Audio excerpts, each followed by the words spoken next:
talk to you a little bit about the platform itself. So Steve Ballmer, back in October, said, we are now, Microsoft is now a devices and services company. Kind of see that coming. I mean, most of us software that we ship now is moving to the cloud, right? We're delivering it as services. We're delivering everything from Dynamics to Office to hosted source control, our TFS products now in the cloud. We learned a lot about devices the last few years. Learned some good lessons, some bad lessons.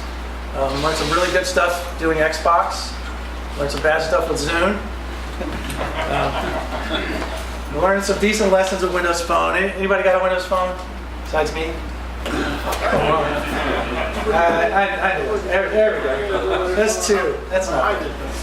That's 5% of the market. That's where we're at right now. The reason I bring this up is we are very heavily focused in moving in that direction. That's the goal all the way from the top, and that's what you're going to see a lot more messaging from, and a lot more, frankly, from me and the evangelism front here on the ground in St. Louis and Missouri. So, what does that mean? Well, we take a look at the operating system. If you guys haven't seen it, you've seen it tonight. I've been messing around with it a little bit. And that was on purpose. We had to do something different. We had to reimagine the operating system. And we did that primarily by redoing the start screen. In the old days, the start screen was our start menu was a pop-up menu. Sat in the corner of your desktop, came up. I mean, everybody's done that to death now, so we're trying something new. It's been controversial. Who's seen it? How many people have seen it? You like it? Yeah?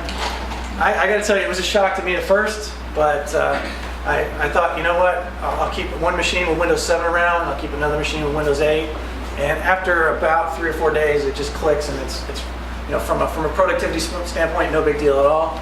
But I think from a user experience standpoint, I think it's brilliant. I think some of the things we're doing are absolutely gorgeous. It really, really does shine on touch, on a touch device. And right now, I went to Best Buy after Windows 8 came out back November.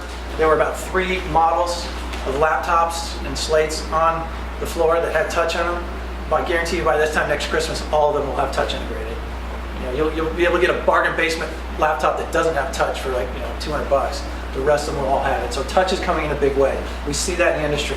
We see a lot more fluid UIs in all shapes and form factors coming in the industry. And this is our attempt to be part of that. We worked very closely with the vendors to get the OS and the software from the ground up, from the hardware level and the BIOS level up. So security is completely one of the highest priorities, completely baked in, all the way from the point where you put that disk in and install the operating system. The store, huge benefit now. We've got, I think last number I saw were 60 million licenses of Windows 8 have been sold. Now that's including OEMs shipping them on boxes. But we had 4 million licenses sold the weekend that Windows 8 came out. So 60 million now, that's potentially 60 million people. They all have the store app on their machine. You can't uninstall it. It's there. You can unpin it, but you can't uninstall it. So we see a huge opportunity to get software that you guys write out to these people. There will be people using your software if you build it for Windows 8. And then lastly, what we want to talk about tonight is some of the development models and how we built the development engine on top of what we call WinRT, which is the version of Windows that kind of runs in this sandbox mode. So Windows Store apps take center stage. The user experience is very deeply ingrained in the way you use this information. So we got rid of the Chrome. That was one of the big tenets. What we found in a lot of our usability studies, especially in non-hardcore power users like us, they use one screen at a time. So getting rid of the Chrome, it's really cool how we do it. You guys saw me flipping between apps here, and you can still do the Alt-Tab thing, just like we've always been able to do.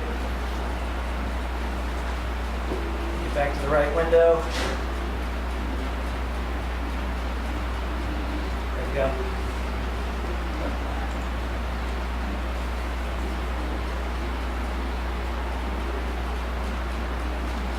But on a device with touch, it's just an amazing experience. Switching between apps, I've got a few apps running here. We run a few more. Everybody can see that. Just a second here. So there's Bing. We go home, run a couple others. And our Netflix. But the experience, again, completely Chromeless, right? You have 100% of the desktop surface to design your app the way you want it to work. alt-tabbing between apps. You just swipe from the side. To kill an app, you just swipe from the top. It kills the process. Moving apps around the tiles, we can get into that later, but it's just a very, very natural, and it's fun. I mean, it's a fun experience. So content before Chrome, your app gets 100% of the real estate to do what it needs to do. Live tiles, it's a feature you see on the small images that represent your apps and the start menu. Your apps can push data out to those. That's something we innovated with on the phone, and I love it on the phone. Now, if you guys saw the commercials, or the Windows Phone commercials, where there are people walking around banging into things because they're too busy, tapping away at their phone. The ability to do what they call glance and go.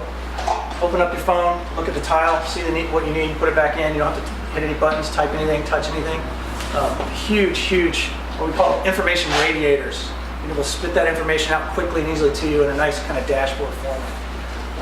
And then the last two are things that we've included at the OS level. So everything and every application built for Windows 8 takes advantage of these: search and sharing. You got a couple others as well, but these are the two what we call primary contracts, that if your app wants to be a part of this OS or this ecosystem, supporting those is kind of a must-have.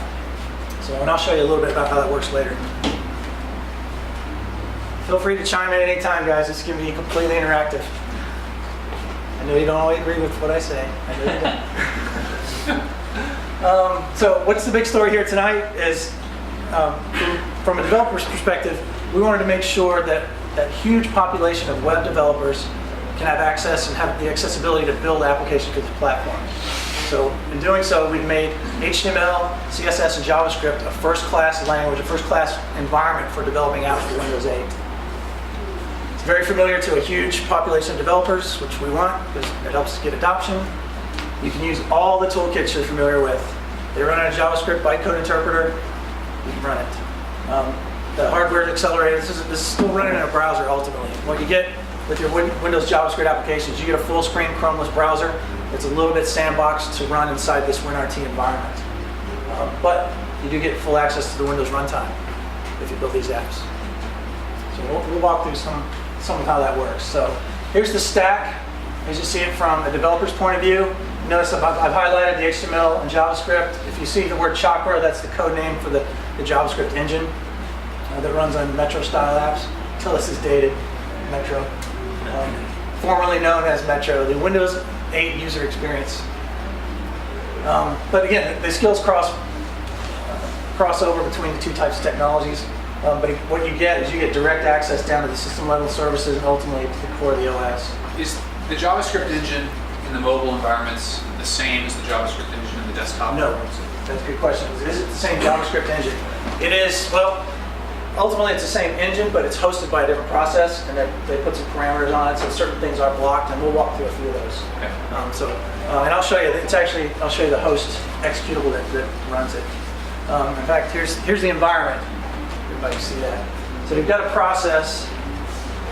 We've got a set of WinRT APIs that we expose. So this is what we call an app container. This is the wrapper, the host process that actually runs your application. You can make some direct calls down to the core operating system, but quite a few of the calls, as they're interpreted. So the WinRT APIs will allow certain things through that we know are secure and safe. But there's a whole class of things that we want to broker and make sure that we have an intercept to see, if you're allowed to do that. Things such as access to the accelerometers, to the GPS devices, the cameras. Those are all brokered through a runtime broker. And in your application, when you build it, define it, you actually make what we call requests or declarations for what types of these things you're going to support. And I'll show you specifically what that means. But basically, when you build an app for Windows RT, there's a whole set of switches you have to say, my app is going to support internet connectivity, my app is going to support a camera. And that's basically packaged and submitted with your app to the store. When people download it, you run the app, it says, hey, this app wants to use your camera, do you want to allow it? Those are the API calls that we intercept and broker. Is that an all or nothing thing? If there's 6 things you need, the user only wants you to do 3 of them, you still get your run? So the question is that an all or nothing thing? If there's 6 things you need your app to do, and they only want 3 of them selected, you can trap that and handle it gracefully. So yeah, you don't have to tell them, no, you can't run the app. But anytime you try to access the camera, it'll fail because they said no. So these API calls, what do they look? I mean, are you going to have examples of? kind of Yep, what yep, they we'll look walk through like? examples. So we've wrapped all these API calls in the JavaScript version of it with JavaScript namespaces and class wrappers Okay. to these things. Yeah. So, Now there is some standardization work going on. Are you guys going to be participating in that as well for accessing camera, accelerometer, those kinds of things? as far as I know, I mean, I don't know specifically, we'd have to talk about which body, but we're Yeah. pretty much on all of those boards. We're, Okay. we're involved in all of them. All right. Yeah, we win some, we lose some, of course, but Sure. yeah, from what I understand, we have representation on just about every standards body out there. Let's see, demos. Let me give you a lap around Windows 8 real quick. So, you saw some of this earlier. So here's the start screen. Almost every desktop, including my Surface tablet, which is kind of fun, has a desktop icon. This takes to the Windows desktop. So I installed a little utility called Start 8. If you guys have Windows 8, check out Start 8 from Stardock. It puts the start button back on there. Now, I could have it pop up a little menu, but I go back to the home screen. But you'll see that, including, like I said, on the tablet, you can go to the desktop. You can't do anything on there but run Office, but it's there. I guess you can run a control panel, a couple other things. But just an overview, and I'm going to do all this stuff with the mouse and keyboard, but the Windows key is kind of your trigger to get you back and forth between what you're last running and the home screen. If I hover in the corner, here's what I was last running. If I hover down the side, here's all the apps that are running. Right-click on them, I can close them. If I right-click on the background, here's the app bar. This will be important because every app can have an app bar. I'll show you how we access that later. I want to see all my apps. That's everything installed. This is basically the same list you'd see from the old Start menu from Windows 7, including all the old standard icons for everything, right? And everything. Not very useful, but what you do typically is anytime you're at the start screen, you just start typing. If I want Visual Studio, I just start typing. This app supports the search contract. So the start menu is just an app just like any other app. It supports the search contract. As I started typing, the search panel flew out. My keywords are passed directly to this app as well as to the other apps that are registered as search targets. Now, some of these may not be running. If they're not running and I choose those, it will actually launch the app and send the search keywords to there and bring up their search results screen. So again, search is integrated completely in the operating system as well as sharing information. So pretty cool stuff. Let's see, you've already seen me run a few apps. I mean, here's what a normal Windows app looks like when you install it.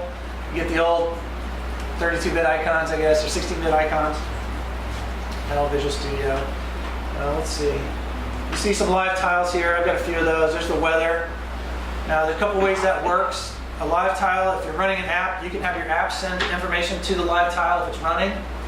You can also configure live tiles to point back to a notification service out in the cloud and pull down information at a certain interval, independently of your application running. Two different sets of code bases to do that, but both are available to you. So again, that glance and go feature, I think it's awesome. Tells me how many emails I have in Hotmail. I think I've got, I don't have Twitter on this one. Tell me how many tweets I haven't read. You saw search, the charms bar. So if I hover over on the left end of the screen, I can see my apps that are running. If I hover over to the right side, which we call the charms menu, there's search, there's share. Again, these are part of the operating system, but the hooks are integrated so that any app that exposes and supports that contract will be piped the results of these particular calls right away. Start screen, kind of where we are, devices, I can see all the devices, and then here's all the settings for the OS. So again, just a reimagining of what we can do to simplify this interface, especially for touch, right? Most especially. Notice everything is a nice big target that you touch. The tiny icons are gone. I mentioned the app bar. Every app can have an app bar. That'll become important later. The store, where is it? My store. Every day we spotlight apps that are kind of up and coming. You can see we got them categorized. We got games. I don't have an exact count as of today how many apps we have in the store, but to give you an idea, we've already got 3,700 games. Are there any statistics on what tools that developers are using to build the apps, like JavaScript versus C# versus C++? No, Things? questions, are there statistics on what they're using? No. We don't peek inside the app. So when you publish an app, it's in a packaged up file. It's been digitally signed. We don't really crack those open and try to see. Now sometimes there are hints. Let me see. Let me go back to the home screen. Wikipedia is a good example. This application has rich text embedded in it.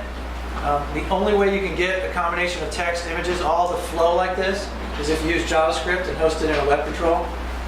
If you do these kind of apps in native in C# or native C++, there is no correlating flow control that supports hypertext. I could have it be a solid font and solid text, and then I just chain 3 or 4 of those together, but I would have to write the code to flow that. That makes sense? So that's one place where JavaScript has a distinct advantage. The HTML5 and JavaScript apps is you can pull any kind of, if you've got a huge document library or a library of hypertext media, this is the way to go. Are any of the apps that are shipping with Windows 8 built with JavaScript? I mean, is that something Microsoft has disclosed? I mean, some of the stuff that comes stock with Windows 8 consumer. Yeah, edition. I don't know. My guess is probably C++ because the kernel, the OS guys are all C++ partners. Okay. But I honestly don't know. So again, we love the store. We love apps. We want you guys to write apps for our store. It's fully searchable. My friend just published an app. What do you call it? We the People. Yeah, there it goes. So he just published the Constitution. He's a big political science major. So here's his app. Again, you can't see any details other than what its processors it supports. One key thing about the store too, I'll tell you, is you can publish non-WinRT apps to the store. So if you've got a desktop application that you sell, you can also publish it. What we do is we just put an entry in the store, and when you go to install it, it links out to your external location where people can go get your app. So if you sell it on an e-commerce site somewhere, we can link it out. So it won't be an install button, it'll be a get more information. That's important to know. You still take 20% something. No, I mean we don't sell it through our engine at all. It's just we put that up there so that if you want to sell your Windows apps, you can. The only cut we get is if you actually buy it directly through the store. Versus mercenaries over here. Yeah, that's fair. That's good to know. Now keep in mind, these first generation WinRT devices, these are ARM devices, so a Windows app for x86 is not going to install. I'm not sure if they even filter them out if they leave them on there, but this particular generation is not Intel based. So, and that was by design. It's designed to be something you get to your cousin or your grandma, and they can't break it. But the Intel version of these, coming the Pro version of the Surface, will run every bit of software we have. So how does this search work? How can you get a better rank in the search results? How do you get a better rank? It's sorted by relevance. I mean, you sort by Well, guess the sort logo by doesn't have much to do with the people. Which one? Guess the logo doesn't have much to do with the Guess the logo. Yeah, this is going to continue to evolve. I mean, I don't know. I think it's a problem everybody has, right? Your store gets big enough. How do you promote yourself in the store, right? And I think the answer is you don't. I mean, you publish it, you've still got to run a marketing campaign on your application. If you're lucky, you might get in the spotlight for a couple days the first week your app comes out. And once it's down on the lower parts of the queue or the stack, it's still on you to market your application, right? It's a marketplace. It's not a marketing place. You get higher up by publishing updates? I don't know. The question is, do you get higher up by publishing updates? I'm not sure. The top paid, so you see the top paid and top free. These are based on the number of downloads or number of purchases. So let's see, Angry Birds is definitely going to be up there. Stickman. I don't know. I want to get past this, get us into the good stuff. So just do a quick highlight on the store. Just to show you, these are normal processes. So I do Task Manager. You'll see that they are in there. So there's weather. Notice it's at 0% because it's basically shuttled off and it's out of context, and they pretty much take any any CPU cycles away from them. So you can see news, stores, photos, so they're all there. Another app, just like any other app, regardless of what runtime it's, or language or platform it's built on top of. All right, so that's just a quick lap around the platform.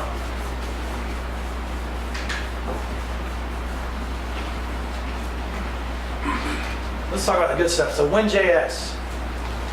WinJS is the Windows library for JavaScript. This is our essentially one base file, one base JavaScript file that has all the wrappers that set up the functionality to build apps, to set up the features to build apps, including all the wrappers to the APIs, a framework for classes and namespaces, and another cool thing we call promises. I'll show you about.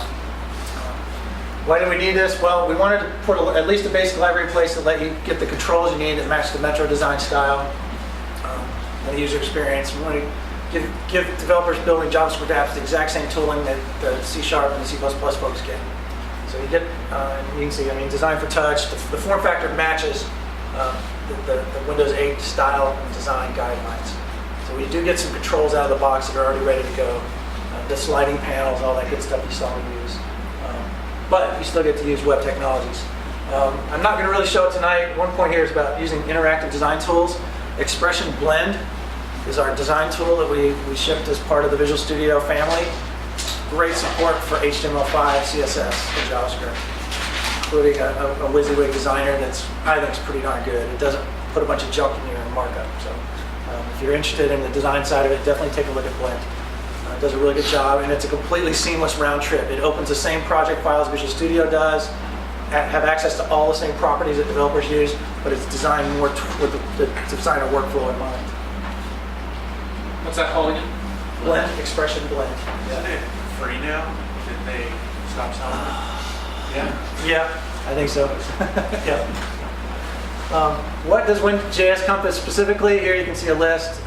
Namespaces and constructors. So we came up with our way of doing OO on top of JavaScript. Fixing up the prototypes to make it look like we can do classes and derived classes. And I'll show you some examples of how we go about it. Promises, which I think is really cool. Anybody heard of promises before? Yeah, some hardcore folks. All right. That was new to me. I think it's pretty cool. We've come up with an app model, so a reference application object that kind of kicks off the entire application's lifetime. And a navigation framework, user controls. I won't go too far into these. There's a set of default CSS styles for both a light app. You've seen both examples of a dark backgrounded app and a light backgrounded app. We've already got the full CSS styling for both of those. And it's part of the framework. And if you want to use that kind of look right out of the box, it's just one setting. You want to use the dark style CSS or the light style CSS. It's already there. And then you just kind of hack it from there. Here's what I like to call an eye chart. We love these at Microsoft. I put this in here for reference. I don't expect you to be able to look at it. If you download my slides, this is a little bit deeper dive into individual pieces of the WinJS toolkit. So just a ton of stuff in there. So let's walk through some of this. Question for you about Sure. the WinJS library. Yeah. Is it specifically for building what we used to call metro-style apps, or is this, if I wanted to build a web application to take advantage of some of the stuff that we're Yeah, running? so the question is it specifically for Windows 8 style apps? Yes. It would not make sense to do that. There are a few pieces you could use out of it elsewhere because it's just a JS file. Right. I would probably learn how we do it in that file and go replicate it yourself in your own file. That wouldn't So this necessarily- isn't a competitor with jQuery or something? This is No.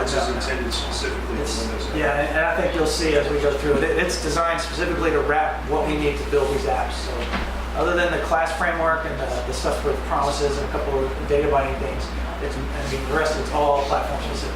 Yeah, I would imagine at some point there's Microsoft specific code that was called in to see some weird Yeah, I would too. I was structure just thing that wondering they've done.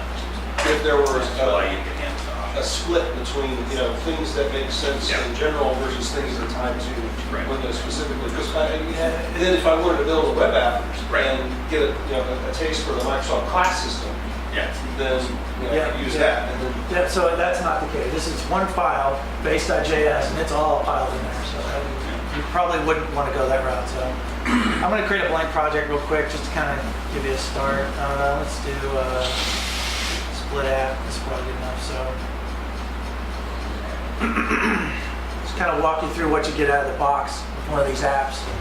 Everybody see the code okay? I can make it bigger. Maybe bump up the size a little bit. How about that? Better? Number 1 or number 2? Number 1, Number 2. number 2, and 3. There you go. All right, here we go. All right, so let's look at the project structure first. I think that's fine. It opens up with default.js, even though the app actually is rooted in default.html. All right, what do we get? First thing, we got default.html, which is essentially the root container of the application. This is a single page application. Everything else that gets generated, all these other pages you'll see, are all loaded by the framework and injected into the DOM at runtime, including loading the HTML, running the JavaScript associated with each page, and basically instantiating it live. And then it's a matter of this particular page just flips between those different things. So, let's see, what did I want to show you here? Oh, you know what? I do want to bring up a different project. My bad. Hold on. This one. I grabbed a few samples just to kind of highlight the non-Windows piece of this. So classes. All right, so here's how you define a class. We've got a wrapper function called WinJS.class.define. Takes constructor as a parameter, the instance members, and then the static members. If you ever want to see what these look like, this file is not referenced, so I can't do a define on it. But if we take a look in the references location here, here's the actual library. And there's base.js. Actually, I lied. There's two, base.js and UI.us. So at least we do have some separation of concerns. But I can look for WinJS.class. Here's the actual class definition. So you'll see the work done here. But this is the basic syntax for it. You just use it just like you would class. Pretty easy. You can define properties in line, including getters and setters if you want. So not just a hair. Really, I mean, anybody's used an OO framework for JavaScript, same kind of stuff. This is just our particular syntactical sugar around it. Let's see. Derived classes, very similar. You just instead of calling the class method, you call instead of calling the define method, you call the derived method. It takes the base object, constructor, instance, static members. Pretty straightforward stuff. This look familiar to everybody? Yep. Do you know if you flip back to the other piece of code that you had? The base class stuff? Yeah. I closed it, but I can Okay. Do you know, it looked like you were handing in a property descriptor there. Is that the same sort of property descriptor you hand in the standard ECMA 5 defined property code? You know, where you can tell it whether it's writable or whether it's, yes. you know, what an initial value is. It looked like you had a get function defined on there. Yeah, this one? Yeah. Yeah. So that's basically what that is. Yeah, it's just all done in line. Yeah. Okay. Yeah, no magic, right? I mean, like I said, I went through this myself. I tried to write my own OO framework and Yeah.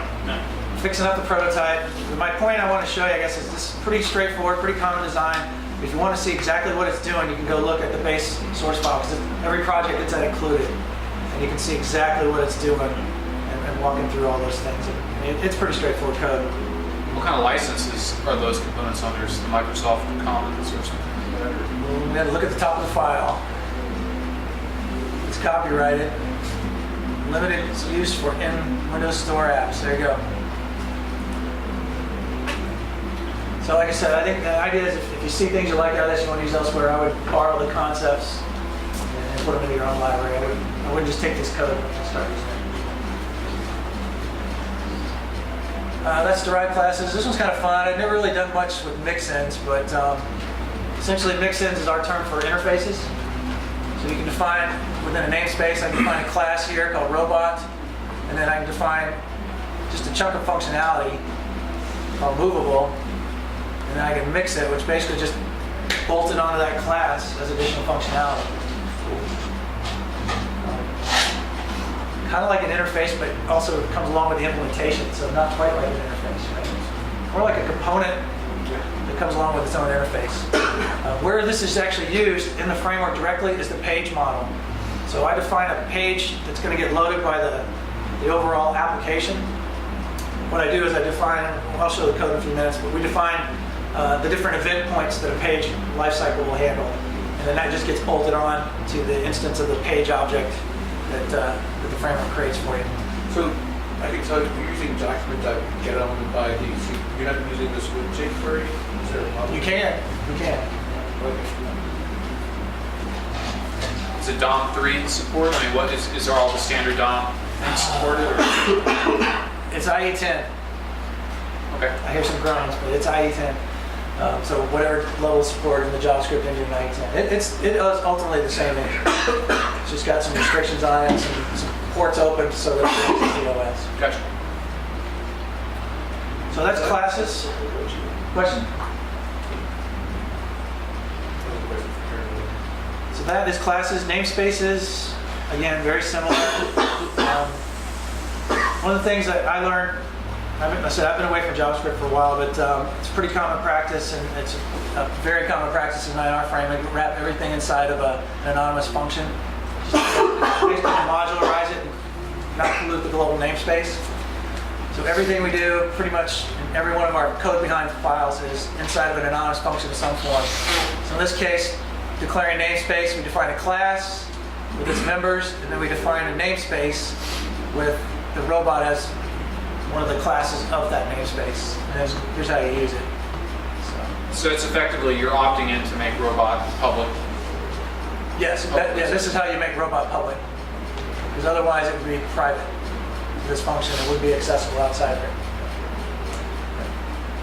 Good call. So that's again, how you keep your global namespace from being polluted. Can you nest namespaces? You have namespaces inside namespaces, or everything's hoisted to the top? I mean, No, you can nest them. Yeah, you would just do the same thing. You grab that other namespace that you. So if I created another one outside of robotics, I could just keep popping them, chaining them along. Okay.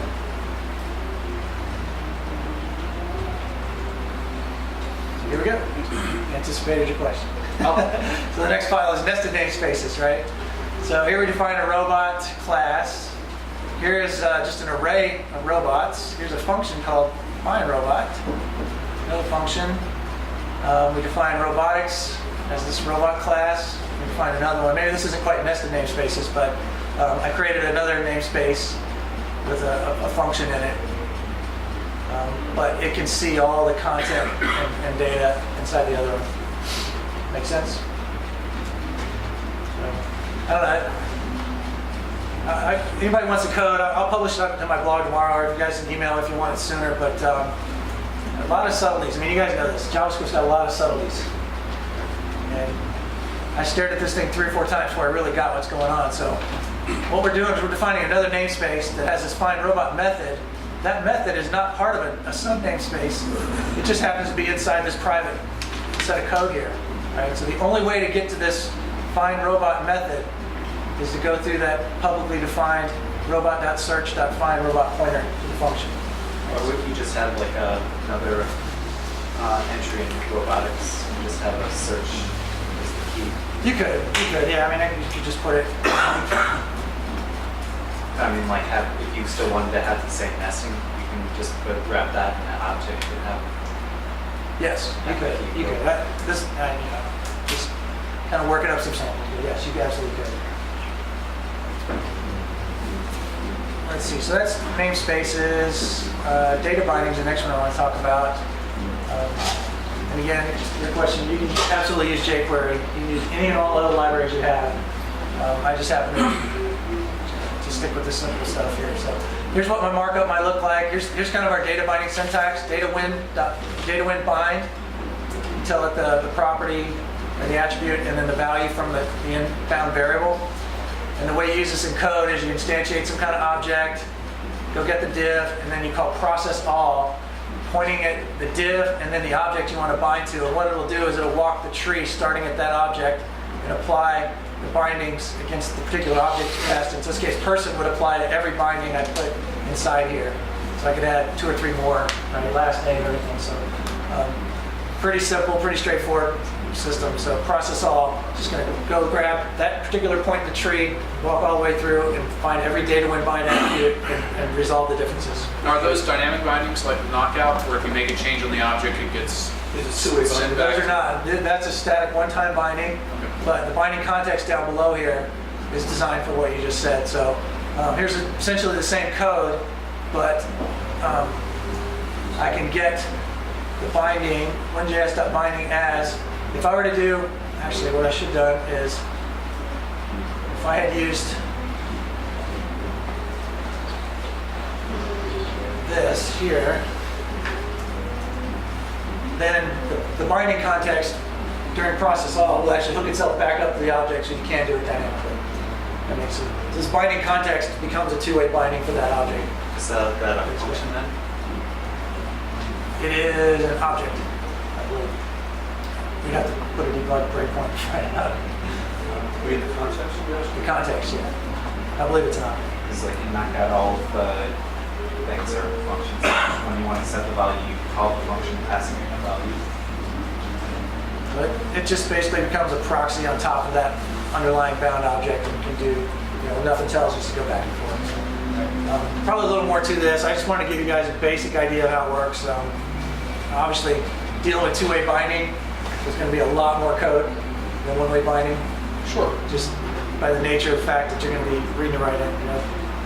I mean, is the base JS, the UI.js, is it taking advantage of some of the newer stuff in JavaScript? I mean, things like proxies and things like that, or is it? No, I think Perrin asked me that earlier. I don't think proxies are in IE10. No, they're not. Okay, because you said the word, and I wasn't sure if you No, actually. I use it in a generic term. That object yeah, I is got you. a Yeah, proxy okay. on top. I wasn't sure if you meant. Yeah, they're barely in Firefox and they keep jerking back and forth on the implementation. It's going to be one. So, and then the last one is promises. And again, this one, I had never even heard of this. It's brand new to me. So for those of you who haven't, the idea behind promises is we need a way to handle asynchronous method calls cleanly, simply, and in this case, we want it to look like linear logic, right? So the most common method is what we call a then. So the idea behind a promise is we're going to call some asynchronous method, and what we're going to get back is an object, and that object represents the sync point where that method will complete. So what that means is, so here's an example. I call the XML HTTP request object, give it a URL, it returns a promise. And then in the next line of code, I say, promise, when you're done, then do this stuff, right? So that is that we can do asynchronous programming without having to wire up a bunch of callback events that live all over our code base. We can make it look like nice linear code, even though it's happening asynchronously. So the big kicker is it's going to be linear code, but it's not going to block that thread in the application. It's going to put that thread to sleep. And when we get an OS level call that says, hey, that thing's done, then it wakes our thread back up. So we're not blocking and consuming and killing a thread while we're doing our exercise. In this case, the then function here takes two parameters. Actually, it takes three, but I've only used two here. A success function and then an error function. There's also a progress function you can call. It tells you how far along the progress is. But that's completely context sensitive to what promise you're getting. But again, the idea is that and I know a lot of languages are starting to do this. Let's make asynchronous programming simpler, easier to read, and easier to code. And this I think, is a great way to do it as well. You want to cancel one. If you've got a handle to a promise, or you've got the object, you just call cancel on it at some point in time. So again, it's non-blocking, right? So this code will wait here, but if I get a callback on some other button or some other event, I'm going to cancel it. That UI thread is not blocked. My cancel handler can come in, as long as I've got that valid object, you can call it, and this will bomb out, and you'll go to the error condition. Pretty cool stuff. I highly recommend you check it out if you haven't looked at it already. And here's a great place where you can use it. In fact, the example app I'm going to show you does exactly this. It's a blog feed reader. And what they do is they create an array of URLs. They map those to a promise object with a little function to get the actual web service. So it sets up a promises object. And what we do is we call join on it. When all those things come back, all those different calls return, then we're ready to sync and move forward. So it allows you to fan out and do, in this case, 3 jobs in parallel, not on your UI thread. Your UI thread just goes to sleep, and then the others kick off. When they're done, we wait on them, and we sync back up, keep going. Does that make sense? I'm not great at explaining asynchronous programming. Is it actually multi-threaded in the engine, or is it like other JavaScript where it approximates multi-threaded? Well, it's going to use, in the case of IE, anybody know the answer is how many threads does IE give you? I think it's 2, You get 3. 3. You get 3 concurrent requests to a server. It used to be a registry key, and you go in and change it to 10 or 20, and get Yeah. faster response. They took the registry key out because it was getting abused. But the underlying Internet Explorer engine has 3 threads that can go out and make requests. Well, yeah, that's for XHR. But I mean, as far as the engine itself is concerned, I think there's the main execution Yeah, you engine got a UI thread, and I think you have 3 requests. request Yeah. threads you can call out. But the GC is also done on a thread, which is Yeah, unique you're right, in so- in JS engines. Now, is there memory sharing between those? I mean, I assume that all the objects are. Yeah, this isn't See each other. a multi. This isn't like thread like you get. No. The best thing that, or the most sophisticated thing you can do these days is workers, which are in IE10 actually. Not the shared worker stuff, but the regular just worker stuff is there. That's about the closest you get. Yeah. Okay, I so- think- And this then is- and then you basically synchronize them using the postmaster stuff. Yeah, But- and this is designed for a much simpler scenario. I think Yeah. this is probably the prototype scenario for this. Yeah, You got- this you got is a bunch of really things you got to wait on. Queue a Kick bunch them of all off. functions Yeah, up, yeah. and then it just pops it and executes it.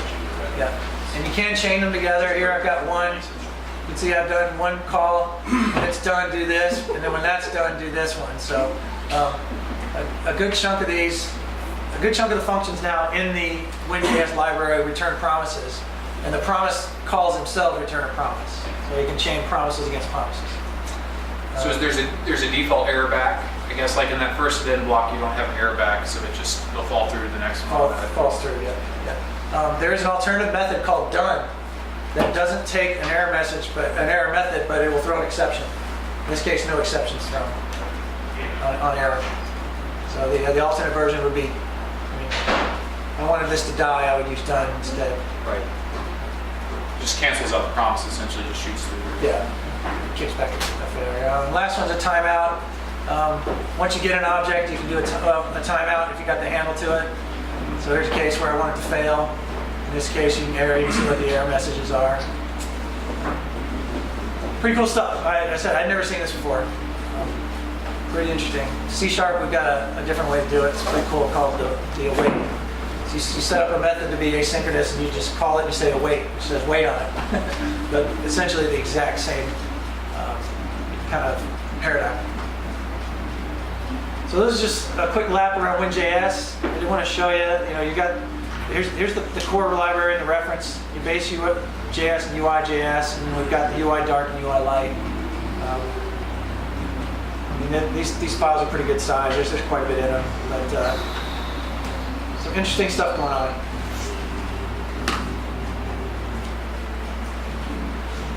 Now, does that get compiled down, or like how does it all bundle up? If you were to take that application and actually try and make it runnable, how does it? Visual Studio just packs it all together into one. Yep. Yeah. So the question is, how does this actually get bundled up and run? Yeah. So we'll walk through that in a little bit, but essentially creates a process, points at default.html, starts executing any JavaScript that's included in that. It goes from there. So that's your entry point. And you can change that in the package settings with the default pages, but there's always one start page that kicks it all off. And everything else gets included up inside of that. So really quick, prefer your own library. You've got libraries you're using, absolutely. As long as they run in a JavaScript engine and IE, they'll run.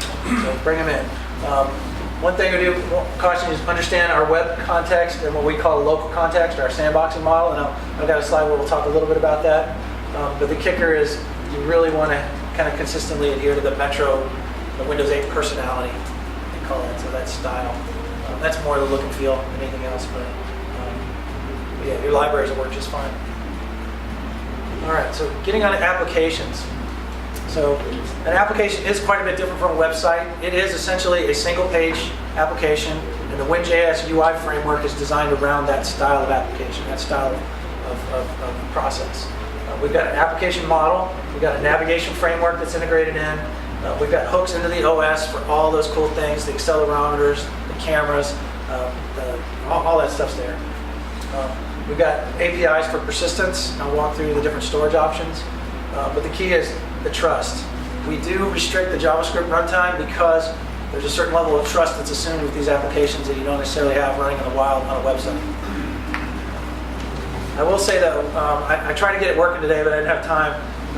You can take, if you've got an HTML application that lives on a website that just runs everything locally, there's no calls to database or anything, you can drop that into a blank Windows 8 project and it will run.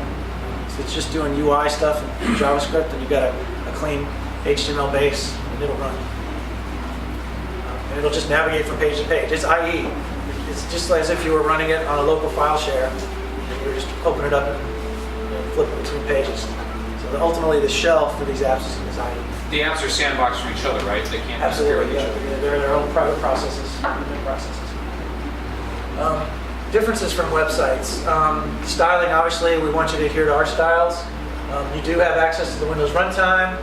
There are two contexts, and you can access both, and I'll show you how that works. Here's the kicker: IE10 dock mode only. So that's where the restrictions start kicking in when it's running in that particular mode. This is kind of fun too. MS AppX web protocols. If you want to call back to your app in URLs, you put this colon the URL location.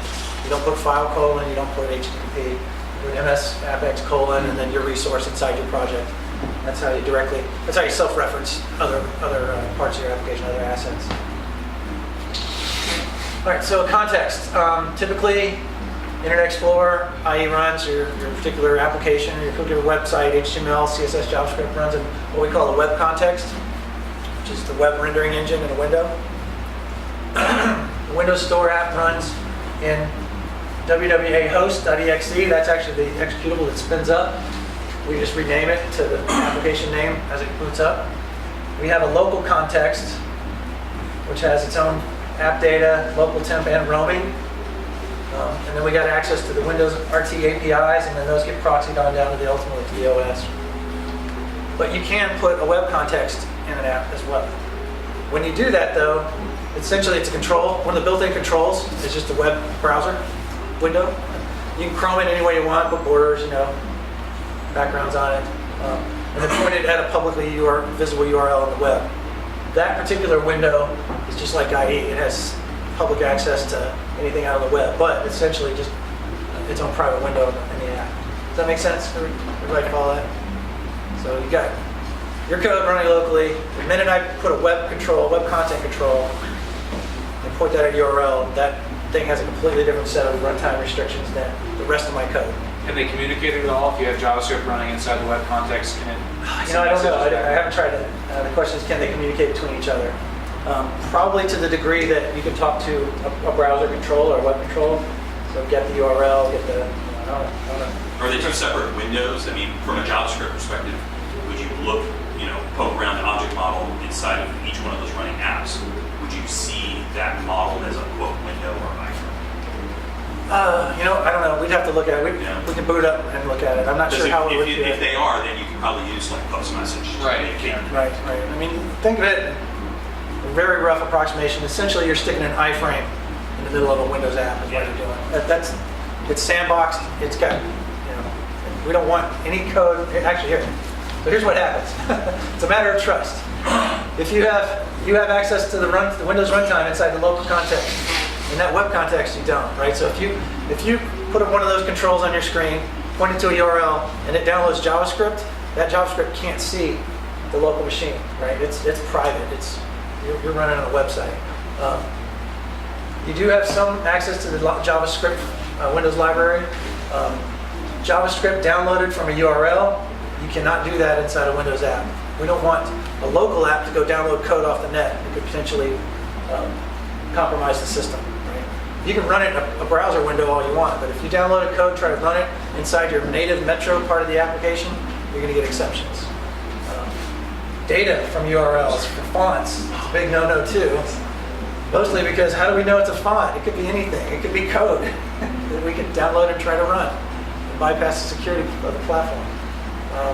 ECMAScript references that come from the web, same thing. So any window, any code coming from external source, if you want to run that, you've got to put basically a browser control in your app. is the local part of the application won't run. You can't close the window. The OS takes care of that. So that window call, that call just failed. But you can do cross-domain XML HTTP requests because this thing needs to go get data. So, and there's more to the restrictions, but these are some of the core ones to show you, to kind of highlight the differences. So we took IE and we changed some of the trust parameters so that we could build these kind of apps. So what's the partial Windows library for JavaScript in the web context? This goes back to my earlier question about what you use. Well, you can use, you could use it. You could use the class stuff, the namespace stuff, the promises, but the minute you start calling native API calls, Just the exceptions. I guess what I'm asking is, if I've got, like you said, one of these browser controls effectively in a web context in my app, how is it getting to the Windows library for JavaScript? How does it reference it to pull it in? it would have to download it from the web, because it's not going to get it locally. Okay, but I'm not violating the license to stop those files when I do that? Probably. It can do it. I'm not saying it should do it. Yeah, I understand. All right. Let's see. All right, so it is a single-page architecture, and I'll show you this in code. But essentially, the default HTML plus the default JavaScript is your root container. This is the black screen that launches. Inside that page is a content host, and that's where the application navigation framework starts loading pages. Since it starts, and we'll tell it the initial page to go hit.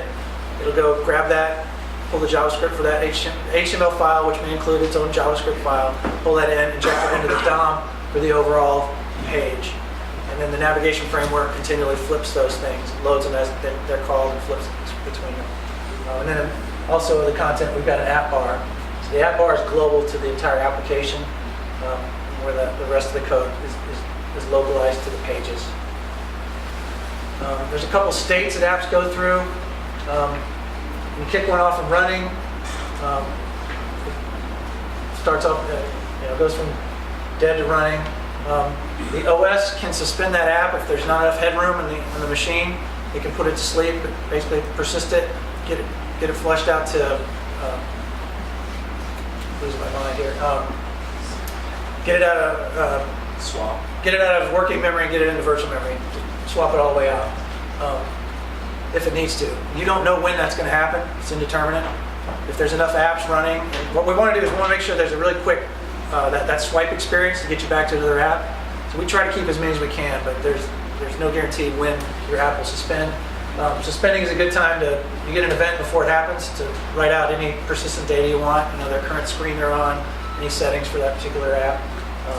Once the headroom gets really low, we can terminate the app, but it won't get terminated until the other events occur. All right, data storage. I think this is the last slide. We'll get to some code. So a lot of options for data storage. When you install an app, think of it kind of like the Internet Explorer cache.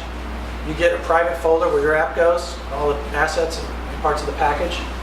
That folder is also the location where all your stuff gets read and written to, read from and written to. So you get a private folder as part of the app. Kind of variables you can persist. We've got in-memory session state. It's a global structure attached to the application, so I can read and write transient data all day long and share between screens. And it does get persisted. This was something I thought was kind of interesting. Most session state systems may shut down, they're gone, but it persists at the time the app is deactivated and reinflates when it's reactivated. Application data, if you're a Windows programmer, very familiar. You've got local folder, local settings, roaming folder, roaming settings, temporary folder. All the folders are file stream access. The settings are name value pairs that are persisted for you. In fact, like local settings, I believe is stored in the registry. Roaming folder, roaming settings, those are stored locally but automatically replicated to the cloud. So if you move from device to device, it keeps up with my same set of data for that application. And then temp, of course, is scratch area. This one's new. I didn't know too much about this one. Window.indexdb. Key value pair database designed for very large data. Fully accessible anywhere inside your app. What about ODBC data sources? Like what if you anticipate talking to some SQL server or something like that somewhere? Not in the framework. You have to use web service calls. So window.indexdb, where is that hosted by? Is that Azure? I didn't catch that, sorry. Window.indexdb, where is that hosted? It's hosted locally. It's on the local machine. storage. Yeah, that's local. Okay, so what if you need to access storage 2 million rows of data somewhere else? Somewhere else? Yeah. Yeah, which I gotta be web requests. So like web services? Yeah. Good luck with that. 2 million records. We do it in chunks, that's all I'm saying. Now, is that unique to the JavaScript? I mean, if you were doing a C# app or something like that, you'd be able to use ODBC or... Well, if you're doing C++, you could probably pull in ODBC. but Okay. Yeah, these apps were designed to be internet-style applications. Okay, I wasn't Yeah. sure if there was this particular constraint. So you just wrap it all with web services? Yeah. Sorry, I need some more drink. I would imagine that the old, ActiveX object is not. Well, I know for a fact it's not supported in 9.10. Yeah. So it's probably gone the way of all fast. Yeah, I mean, I know for sure it's not in the JavaScript framework. In a .NET or a C++ style app, I mean, you can reference any library out there. So I could pull in the SQL client or the ODBC connections. I'm not sure if it would work in this context because this app is not going to install that database. It's not going to install a driver, especially for something like ODBC. It's just not going to be there. Okay. There's no way for you to get it there. It has to be done outside the bounds of that app experience. Sure. I'm not sure. So I'm not sure if those calls. Remember too, all those calls are brokered through the WinRT runtime, all the languages. So it's possible that WinRT would block. And I said, okay. I guess I was thinking maybe it might be more something that the OS could provide to you, but I guess it's not. Again, these are designed for an app you could give to your grandma. Yeah. So all that stuff needs to live in a web service and be interneting, right? So yeah, I'm not super familiar with that. That's actually the first I'd heard of it when I started messing around with this. Apparently, I mean, I don't think it's Microsoft unique. No, it's being standardized. Part of the standards, yeah. It's and I didn't even know. It's built into regular ID10 as well. I mean, you can get to it through the regular API. Yeah. So yeah, I just enumerated the storage options that are out there. So, all right, let's look at some code. How are we doing on time? Are we okay? Yeah. Michael?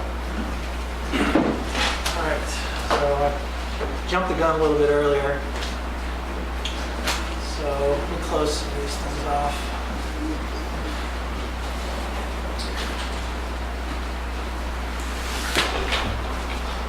All right, so we opened a project. This is not one from a template. Well, it was from a template originally, but I've moved a few things around. You typically have your default HTML page, which is your entry point. A default JS code behind file that goes along with it. The navigator, which is the little page flipper that manages moving these individual pages here in and out of the context. So let's take a look at default. And then we've got, you guys saw earlier, there's our references. So there's the CSS and the JS, and it's localized. So we've got all the strings externalized as well. Any CSS you want to use, any other assets, all logos for the splash screen. And then here I dumped a bunch of the sample code we were using earlier. So here's our pages. Those are HTML files with the CSS and a JS as well. So no magic. So when I open this default HTML, this is, let me show you the package file too, because that's kind of cool. So a couple other files down here. Here's the manifest. This is a temporary key. When you become registered to develop store apps, you get assigned a permanent key. So when I'm ready to start publishing this to the store, I'll register this app with the store and I'll get a permanent key and it'll replace this temporary key. This is just a working development key. The package AppX manifest is the cool thing. Let me open it up. This has got all the metadata around this application. So what the display name is, what the default start page is, default language, the description. This is the same description that'll go in the store, which orientations it supports, and then all the different tiles for the different logos on the start screen. So we got a standard square logo, we got a wide one, and small and store.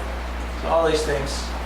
And there's default assets for some of these. I will say, I don't know, let me see if I've got any.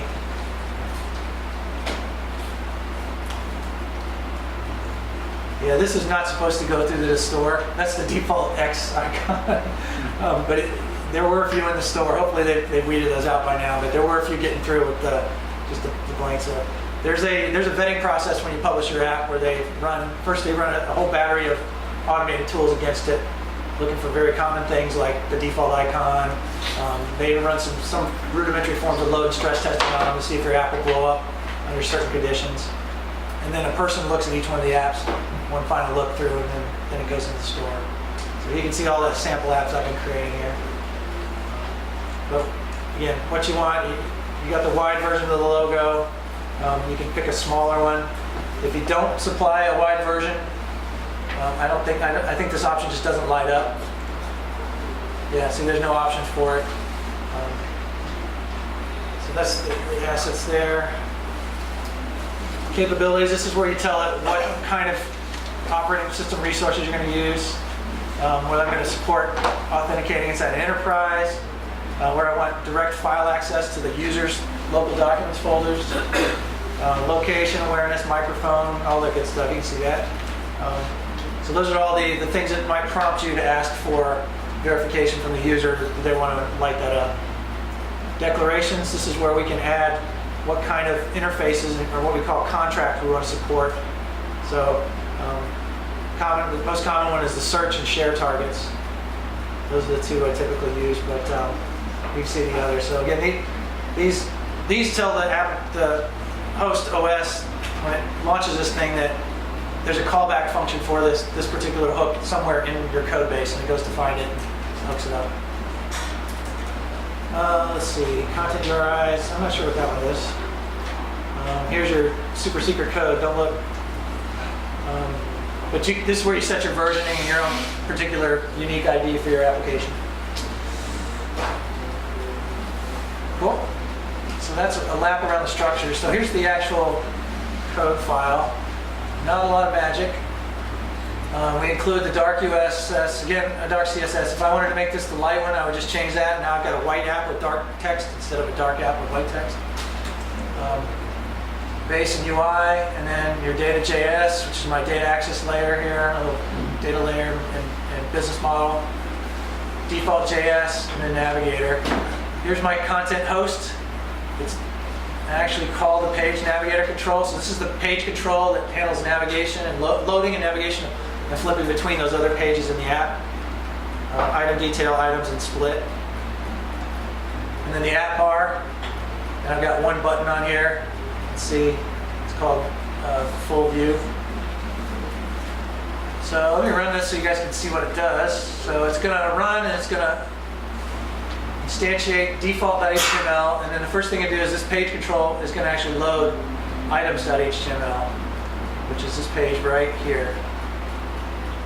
So let me run it real quick, and then we'll step through that one.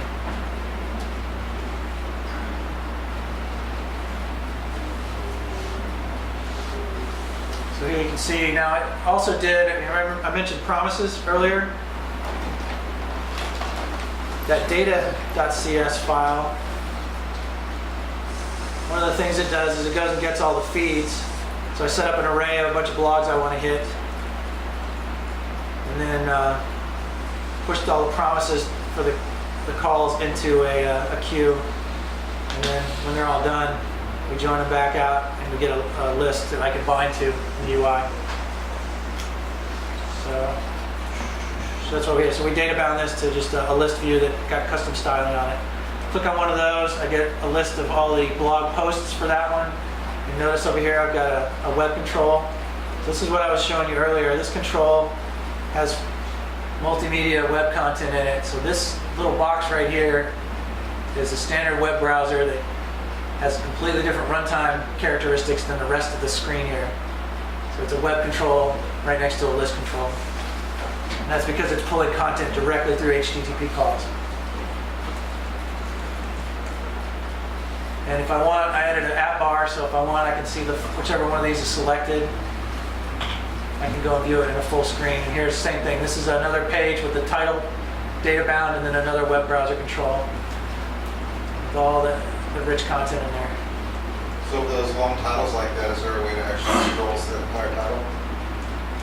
Yeah, if I had set up my styling correctly. Yeah, the question is there a way to scroll to see that long title? Yeah, this thing's got a fixed width with a style on it. But notice one of the things, let me show you this, because in the bigger picture, when you're looking at design, notice this one scrolls left, right. This one scrolls up, down. I pick one of these articles, it scrolls left, right. One of the design principles in Windows 8 is you only scroll one direction per screen. You can choose either one, but each screen is either a swipe to the side or a swipe up and down. You don't have one where you can basically move the rectangle window around the surface. That makes sense, around the canvas. That's one of the design principles. So I could have put this thing inside the scroll view here, so it would have included that, and the whole thing would have scrolled sideways. Right? It's just how I framed it up. Now notice that even though you've got this separate browser control that's ostensibly bringing things in from the external web, it's still matching the style of your application. How are you doing that? Well, this text, it's just pulling in the RSS feed content, Okay, so so there's no it's just styling RSS. on it. Yeah. So it's not, we're not looking at a web page, we're looking at... Yeah, we're looking at RSS feed from a blog feed reader. Yeah. If it was a web page, yeah, it would have all the Chrome and all the styling from the UI of that page. There is one limitation. I believe if I click on this, it does launch IE.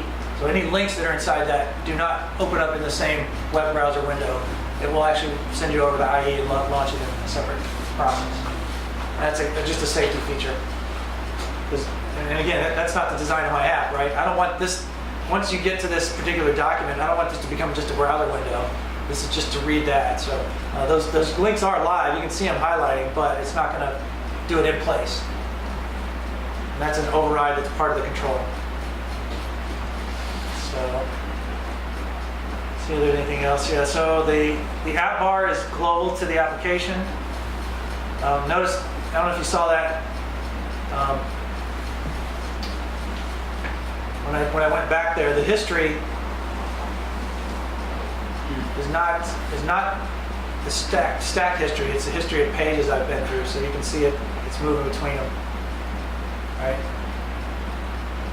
And then finally takes me back. So the navigation model is very similar to a browser model. It's not a hierarchical up-down tree model, so to speak. Can you talk a little bit about developer workflow, like as far as if you wanted to go change an asset, a JS file or something like that, does that always entail a fresh launch of the application, or will it update live so that you can toggle back and forth between Visual Studio and the app? Yeah. You don't use Visual Studio much, do you? Yeah, that's a good question. What's the workflow experience? So I'm in debug mode, so I can make changes to the code, but it's not going to JIT. When I'm debugging, so I just alt-tabbed away, right? So the app's running, I alt-tab back to Visual Studio. This is the debug view. You can see the host, and this is everything that it's JITted to date. So all this stuff has already been JITted, and this is what it's currently running. So it will not stop and re-JIT on the fly. So there's no kind of edit and continue experience. Okay, so you have to stop it. Yeah, you have to stop it if you made changes. What about some of the other assets? What about HTML or CSS? Good question. I'm not sure. We'd have to try it. Okay. We could try it.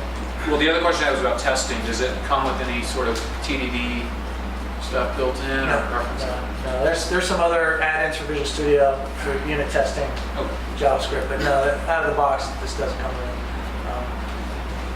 In fact, you can see I got a little color picker. I installed some web extensions to give me some nice highlight things here in JavaScript. Sure. So there's a million extensions. So we try to stick to the core stuff. So yeah, that was a good question, because this is the script as it's currently running, and this is what's currently loaded. Now I can set breakpoints all day long and step through it, but it's not going to detect changes and re-JIT. But again, notice this is all driven from one page. Sure. And it just JITted everything and injected those other pages down here as they happen, right? So the items here, very similar pattern. It grabbed data because it's going to make some calls. Now it didn't re-JIT that. It's already JITted. It's just going to call the one that's already in memory. Well, along similar lines, but slightly different, is there a JavaScript console? Like if you're in Firebug and Firefox or even in Internet Explorer, you can call the console and make runtime Yeah, yeah, so- changes? I mean, that, So that's a great question. Is there a JavaScript console? There's a a WinJS.log pointer to a function that's undefined. So you can do whatever you want with it. So what most apps I've seen do is they set up a little panel that's visible in debug mode and just write to that. So, and you can put that anywhere in your app. You can even have a hotkey so it pops up and down. So- Normally, you could inspect an element kind of in Firebug, and then you can restyle it right there. well, yeah, that's what I was thinking. I mean, I wonder if you had access to the DOM as well. Yeah, I mean, I'm not sure. You know, I'm not. Do you have access to the Hold first on, Hold on, one question. So normally, I was just doing C# right, and I set a breakpoint. You have the immediate window where you can Absolutely, yeah. So the everything. question, do you have access to developing breakpoints? Absolutely. So So let me go into items. Yeah, let me put a breakpoint here. So if we switch out of here and then we go back. So I mean, I get the rich Visual Studio developer experience with all the dynamic app. I mean, I can see all this stuff. I've got I mean, there is an output window. I'm not sure what JavaScript function would get me to the output pipes, the output streams over here. you have the immediate window there. Where you I've got, just yeah, execute I've got locals. I Right. can set watches. So I've got the full Visual Studio development experience, which Just not the CSS stuff. Right, if I'm having layout or design problems with how it's rendering there, Yeah. I don't have any, basically the convenience of like dev tools. correct. Where I can Correct. kind of Yeah, we don't have a control CSS inspector, and there's not one out of the box. Somebody may have written an add-on by now, but there's not one out of the box. Okay. Yeah, so I couldn't see the state of CSS right now. Correct. Yeah, that's a edit and rerun scenario. But I may be wrong. I said I've literally been messing with this about 4 days, and this is what I learned so far. So yeah, you get the developer experience. You know, that's where Visual Studio really shines. You can see all your methods. You can walk back up and down through the prototypes, all that good stuff. Yeah, the log window. It's basically WinJS has a .log method that's just sitting there null, and you can put whatever you want at the beginning of your app. So, and typical scenario is in default.html, you would set up some panel at the bottom, right? Just some text box or text block, and just pipe commands straight to that in default. I know in C# you can, we do a multi-threaded. You can stop and start each thread. Can you do that also here when you use a map function or something? You know, I don't know. I don't know if it exposes all those other threads when you're doing promise work. I don't know.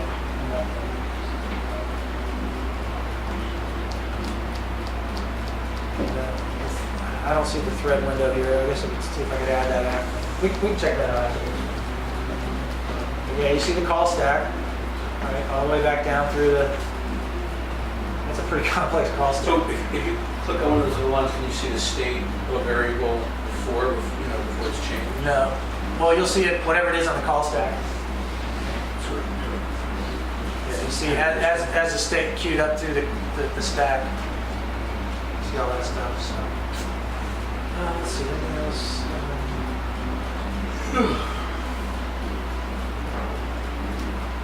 It's very cool. App state. So I mentioned let's talk a little bit about the individual windows. So that navigation control, so all it does is it hits a page, loads that page, and then of course, you know, so let's say it hits items. Of course, the first thing happens is that data gets loaded, and then items.js gets loaded and executed. So items.js, what are we doing here? So we go grab some pointers to the application view state in the UI so we can set quicker access. But here's one of those mix ends, right? So we're defining a set of standard interface functions that a page is expected to have. And then we're defining that as a page, and then that gets loaded into an array of all the pages. And then whenever the event cycle happens, just points to the current page and hits that call. So pretty clean syntax for it. And, you know, I didn't handle all the methods, but you can see some of the two here. Ready, which is every time the page is hit, it calls ready. Update layout, and then we got a couple private functions here.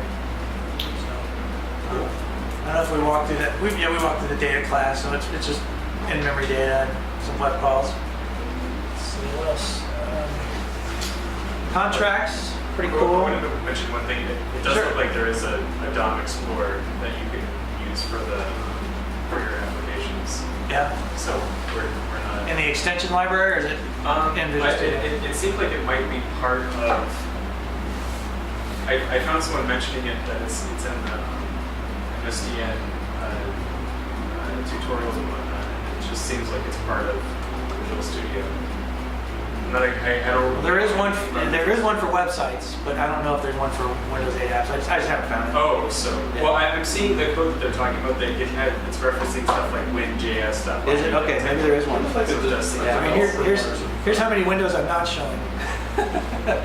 All right, yeah, it's very possible. I'm showing you my ignorance here. Page inspector. Is there like a developer toolbar that you can download for IT? Yeah, it's possible that there is. I don't know.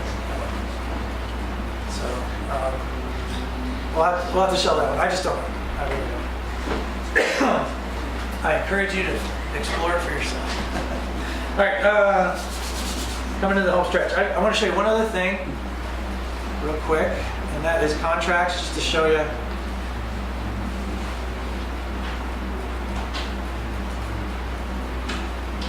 Should close it. I got another little app that does search. It's real simple.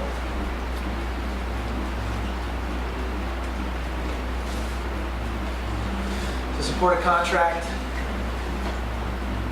when you activate an app, there's two places where it happens. There's one where it happens live while your app is running, and another place where it happens when your app is not running and somebody goes to the search panel and they pick your app.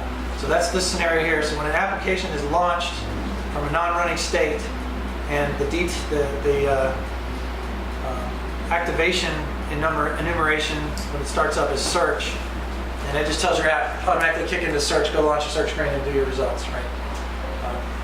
So in this case, it gets the query text, and then it automatically navigates that app because it just launched and became in the forefront, navigates it to a particular page with the details of the search query. So it basically kicks off a search page.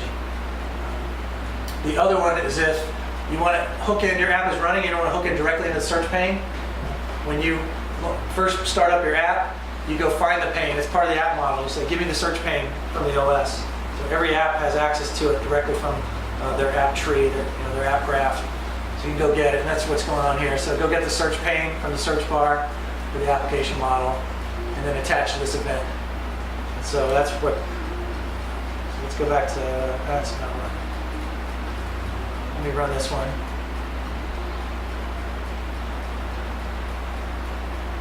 So here's just a bunch of different searches here I could do, but if I bring up the charms controller here and I hit search, notice it did it right. It did it live because I'm hooked directly in the search pane as I typed.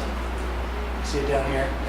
And this is one of the examples where it's doing win.log. So they just created their own little window.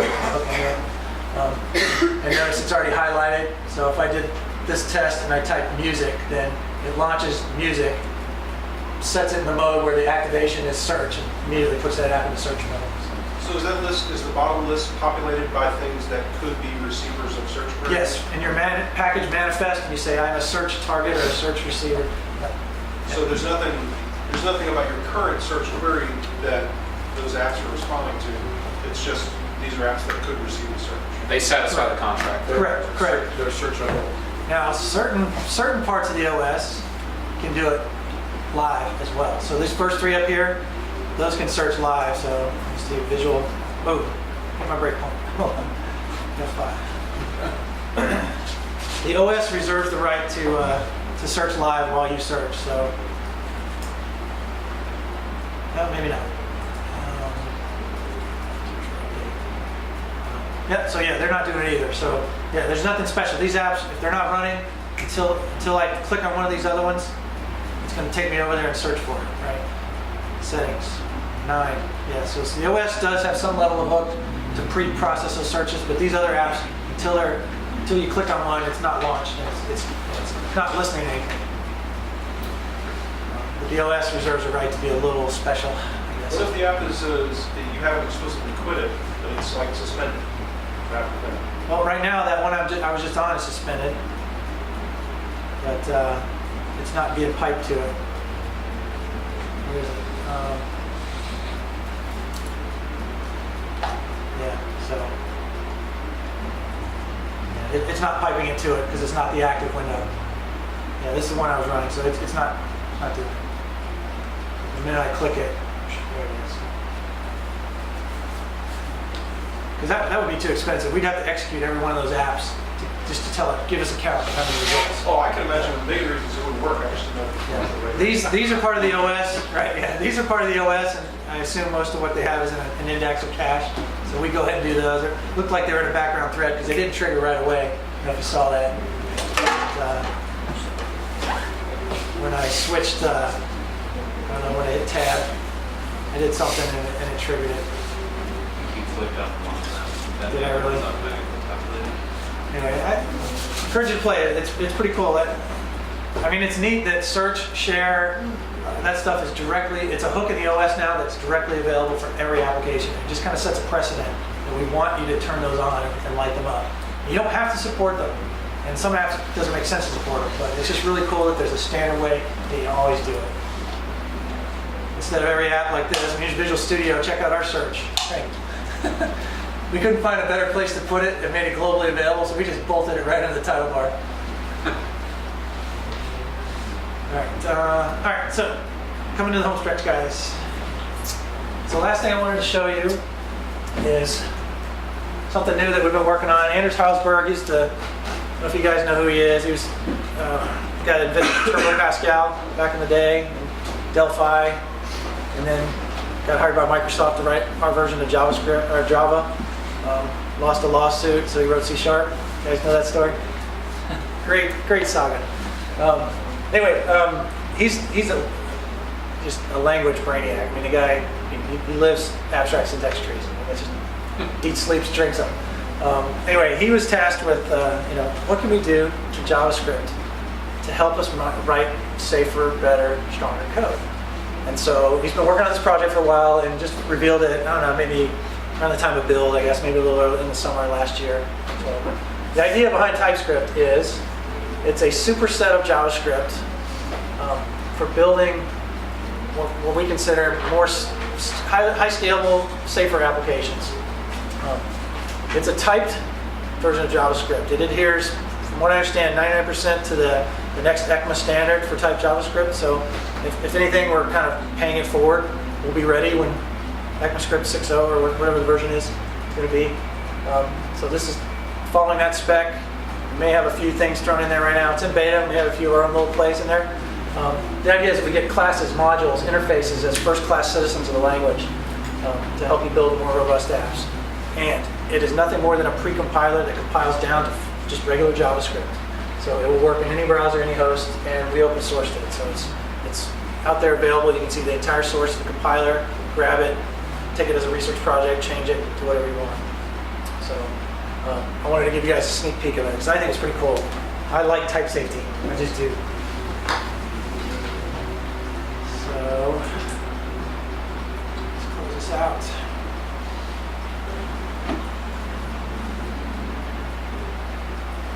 So I built a very simple navigation app.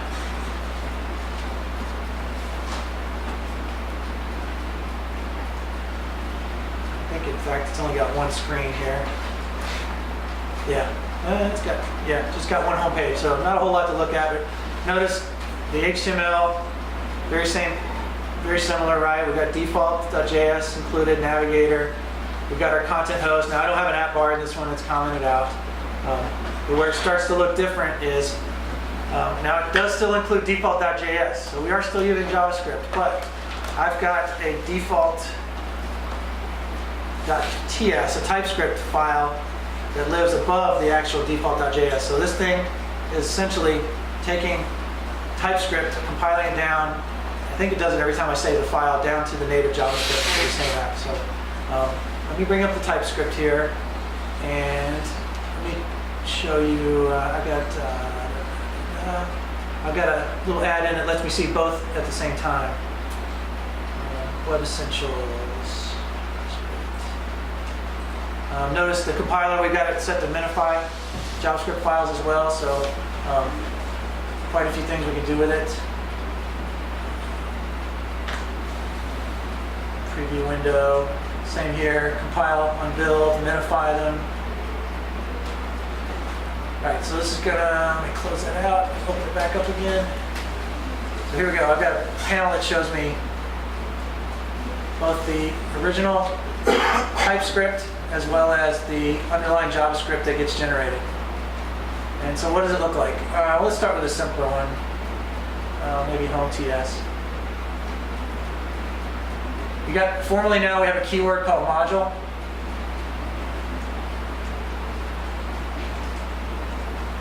No, that one doesn't zoom, sorry guys. Module does nothing more than replace the anonymous function, in this case it's non-anonymous, but declares a variable, basically privatizes this inside of a particular chunk of code. And then the other difference really here is the event handler ready. This is much closer to what it looked like in the other one. Now we use a lambda syntax, so the parameters really stand out, and then your code goes after it. So, pretty simple sample here. Is module a first-class object? No, module is a language construct that gets turned into this. Literally, it gets turned into that, plus this at the bottom. Just sugar. That's all it is. It's just sugar. It's a translator. Now it is a compiler, so if, now I can't put this native JavaScript code in a TypeScript file and it'll just pass through as is. Right? What we do is it's just we make some transformations. We do some validation checking. So this gets compiled and is validated first. So we're looking for what we can. There's it's still a fairly open-ended language. So there are some things we can't check, but you can see it's just the syntax I think is a lot cleaner. And I don't have a great example of classes and namespaces, but I just want to give you guys a quick feel for what goes on. So I think it's pretty neat. Can you show us what the type declarations look like? See if we can find some. I don't know if there's much in here. I literally downloaded this today and ran it and got the templates and ran it. So probably not. Let's see if there's anything in Navigator. Maybe this got a little bit more. Yeah, here we go. So here's an interface defined, page control. 2 methods on it, animations and update layouts. Here's a class. So export, essentially I'm calling it public, right? It's my version of public. So here's the module. That's the application itself. Looks like a colon and then type name. So _ element, :element. Yep. For variable declarations. Home is a string. So I type declaration. Yep. So yeah, if you guys are interested, I can certainly come back and do a whole session on TypeScript. Yeah. But I got to learn it first. You guys are interested. I think it's pretty cool. Does it support covariance or contravariance, or does it support covariance or contravariance? Or I something don't like believe it's got it right now. Yeah, I think the briefing I saw by Andrew said he hasn't saw that yet. that? Oh, okay.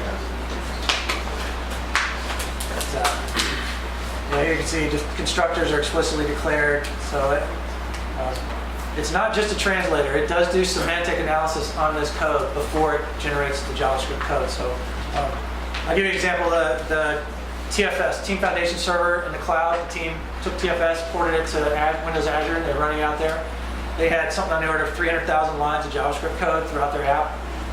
They ported all the TypeScript and found several hundred bugs that they had unit tests on that just couldn't be caught the way they wrote their unit tests and the way their code was. So the type checking and some of the other constraint checks helped them uncover quite a few things that they just couldn't. And they're sold. I mean, they're never going back, right? And the beauty of this is just a little pre-compiler tool. Sits on top. So, like I said, my default HTML, it still includes the underlying JavaScript file. I just get a TS file that lives above it in Visual Studio to work with. Pretty neat, and I believe you still get all. I think you get all the IntelliSense. No, you don't. No IntelliSense. Oh, there it goes. Just had to get cached. There it goes. So. And it's a type-safe version of JavaScript at this point. So I think the idea is that we're basically trying to build these tools now. I mean, if we can move Visual Studio forward with this support, and then the ECMAScript standard is finally validated, I mean, just take out the little extra plumbing that we have here, and you've got type-safe JavaScript. Does it have type inference? Type inference. If Java has it, or JavaScript has it, it has it. Type I mean, the thing is, yeah, so it's like var. Yeah. so when you Yes. have var nav, Yes. nav gets the type that it's not just an object. Yes. Okay. And we do what checking we can do at compile time, we will do. So if you've previously declared an object and you're trying to do something against that object, and Yeah. we know it's still that type, we can detect some of that, and we'll find that and tell you you're calling the wrong object type. Not quite as good as a full stack compiler, but it can do what it can. It can figure a lot of that out. I think it's neat. I think, guys, nothing else, go try it. It's really cool. And then you see in some of this case, it actually looks like the output is less code than this, but in quite a few cases, it's the other way around. The output generates a lot more code than the TypeScript. Depends on what you're doing. Yep. Couple quick simple questions about Visual Studio. This 2012. This is 2012, yeah. So, and this type, I know you just started these solutions you already put together, but you're starting a new project. Yep. What project types are these? So, great question. So I had to go, TypeScript still in like pre-release, community release. So I went and downloaded the TypeScript add-in for Visual Studio. And then the templates were done by one of our MVPs. So on his blog, he put together a few templates. And I download those and install those in Visual Studio. And if you email me, I can send you right to it. The templates you're talking Yeah, I'll show you. about. Project the, templates. I'll show you. Windows, Yeah, so if you do file new, We can have Michael add those to the so do file new project. the meetup group as well. Okay, yeah, we can certainly do that. So when I see this navigation app with TypeScript, fixed layout app, those were from an MVP. This stuff's nowhere near ready to ship, so So at this point here, those are the templates you're talking about. yeah, this is a project template. So the app you're looking at, I created straight from this navigation app with TypeScript. But until I downloaded this guy's file, those weren't there. The only thing, once you install TypeScript, the only thing you can do with just the TypeScript itself is, add a file. You can do add new item, and you can do a TypeScript file in here somewhere.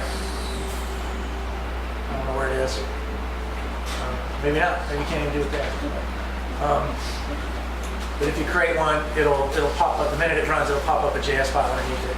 Now TypeScript works with, at least in the Visual Studio add-ins, it works with Windows 8 apps, web apps, any flavor you want where you're doing JavaScript, you can invoke TypeScript. I know a lot of teams are starting to use it with the ASP.NET as well on the server side.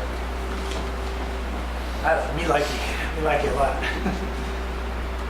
Anything that'll make Is the actual TypeScript compiler available? What platforms is TypeScript compiler available? what platforms is TypeScript compiler available on? I'm not sure if it's been a while since I watched them. I think it's node.js, so it should be available. yeah. I think it compiles itself, so it'll run anywhere you can get a JavaScript interpreter to run it. Awesome. My memory serves me right. So you could use it on Node like you can use CoffeeScript or other compiled JavaScript. Yeah. Yeah, we could do a follow-up with TypeScript. TypeScript and Node or something. All right. Is that it? That is just about it. Let me kind of wrap it up here. So bottom line, I think we got a lot of great tools. I think this opened up our platform to a whole new breed of developers who normally would not have looked at us. I think we got a really strong case, especially for the tooling. I think tools are world class, no doubt. I think it's fun stuff. My last thing is I got a few resources for you. If you're interested in building Windows 8 apps, this is a link. We'll get you started. It's what I get credit for, what I get paid on, basically, this one link. So everybody here, please click that link if you do nothing else today. If you value the time or if you like the food. The Windows 8 sample library is awesome. There are, and I'll tab over to it, on the order of